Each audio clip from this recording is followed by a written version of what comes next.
E aí, galera, como que tá? Vamos para mais uma Red Pill aí. Eu tava pagando uma conta agora há pouco na lotérica e por um acaso eu vi um cara depositando uma grande quantia em dinheiro. Ele puxou aquela patota de notas de 100, 50, tudo juntas, né? E depositou.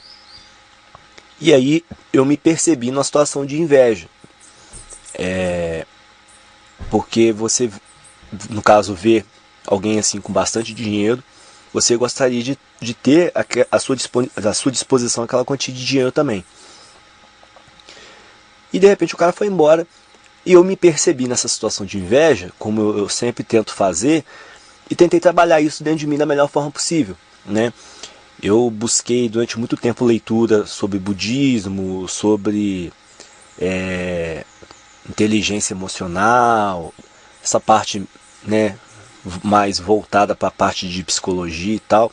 Eu sempre busquei me aperfeiçoar um pouco nessas áreas para que eu pudesse me compreender melhor. E o budismo fala, por exemplo, que o que incomoda no outro, na verdade, é a sua característica que você de repente percebe na outra pessoa, e aquilo te incomoda. Vou dar um exemplo. Você acha que o fulano fala muito alto. Fulano fala muito alto. Na verdade, talvez você fale alto. E na hora que você vê a sua característica na outra pessoa, e isso meio que te incomoda. É uma situação meio estranha, mas depois quando você começa a pensar nisso melhor e prestar atenção nas coisas, você meio que consolida isso dentro de você como uma verdade.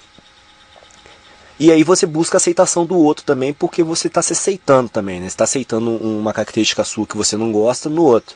Mas enfim. Então esse trabalho mental, né, e de aceitação, né, no mundo e tal, me fez chegar a essa posição também de olhar muito o que eu sinto. Então eu sinto inveja do fulano ou da fulana, eu fico chateado com aquilo ou com aquilo outro. Por que eu fico chateado? Ué, mas quando alguém faz isso comigo eu fico bravo, por quê? O que me tira do sério? Por que eu fico tão nervoso quando isso acontece? Então a gente começa a trabalhar todas as emoções que circulam dentro da gente, até porque emoção não se controla e não se apaga, não se elimina. A emoção você meio que canaliza ela, né? Eu até vou ser meio contraditório. Acabei de falar que emoção não se controla. Você não controla a emoção, mas você consegue minimizar. Você canaliza isso, né, de alguma forma, para que isso não te prejudique. Então, de certa forma, você controla assim, né? Então, quando eu senti essa questão da inveja, eu fiquei pensando, nossa, se eu sinto inveja de ter uma situação financeira melhor, o que eu tenho que fazer, eu, como pessoa, para poder chegar numa situação como aquela ali que eu desejo estar? Eu já estou fazendo, eu estou estudando, estou fazendo concurso público, é o que eu me direciono agora. Em outra parte da minha vida, eu busquei qualificação profissional, né, e fiquei na iniciativa privada. Tive bons resultados também, mas ainda não cheguei no que eu queria na época. Então mudei e agora estou buscando algo na iniciativa, na vertente do funcionalismo público, né? E mais dia ou menos dia eu vou colher os frutos do que eu tenho plantado, né? Então um dia eu vou chegar na situação melhor, sim. Isso depende de mim, depende do meu esforço. Eu tenho que assumir responsabilidade sobre a minha pessoa e sobre a minha vida. E quando eu fiquei vendo essa questão da inveja, eu lembrei de dois conceitos que existem acerca da inveja. A inveja, ela pode ser uma cobiça e pode ser a inveja propriamente dita. Dizem que a cobiça é você querer algo que é do outro para você. Ponto final. A cobiça é muito característica do ladrão. O ladrão quer o celular, aquele celular, ele vai lá, pega o celular da pessoa para ele, ponto final. A inveja, de certa forma, a pessoa quer estar na situação daquela outra pessoa. Ou seja, o ladrão vai e rouba o celular de alguém. Ele está tendo a cobiça pelo aparelho telefônico da outra pessoa. Agora, ele não tem a inveja daquela outra pessoa. Porque para ele ter inveja daquela outra pessoa, ele queria ser aquela outra pessoa. Ele não tem como roubar isso. Não tem como ele furtar isso. Entendeu? Porque é a própria característica da pessoa. Né? É a pessoa ser feliz, ser alegre, ser divertida, ser bem entrosada, ser uma pessoa com boas posses, ser rica. Né? Então, assim, isso envolve uma gama maior do que a cobiça estrita. E a cobiça costuma ser vista de uma forma mais repudiada pelas pessoas, pela sociedade.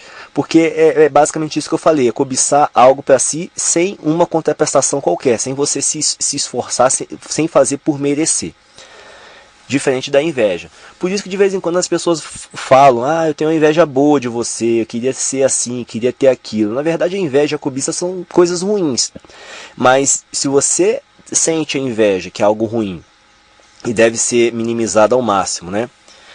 Mas se você sente a inveja, que é algo ruim, e você trabalha isso dentro de você, de forma a você se capacitar e se direcionar para conseguir aquelas coisas que você tem inveja, né? Isso acaba tendo uma consequência boa, ao invés de ter uma consequência ruim, que seria a típica da cobiça e da inveja. Então você sai do lugar que você está, você sai da zona de conforto, quando você sentir inveja. Então, eu quero ter aquela condição financeira, eu vou correr atrás, eu vou estudar, eu vou montar um negócio, eu vou ser um empresário, vou vender, vou fazer, de alguma forma, oferir aquela renda, aquele status que eu desejo chegar. Eu quero ter uma casa, vou juntar dinheiro para comprar uma casa. Eu quero ter um carro, vou financiar um carro, sei lá. Você se direciona, você sai da zona de conforto. A cobiça não. A cobiça você só quer pegar o benefício daquilo. Você não quer passar pelo caminho até chegar lá. Eu me lembro que eu trabalhei junto com um senhor, no último emprego que eu tive. E ele era um playboyzinho quando ele era jovem. O pai dele, a família dele era riquíssima. Ele aproveitou a juventude da melhor forma possível, né, para a época, né? Já é um senhor, então ele era jovem na década de 60 e tal. Ele aproveitou de tudo quanto é forma que vocês imaginarem.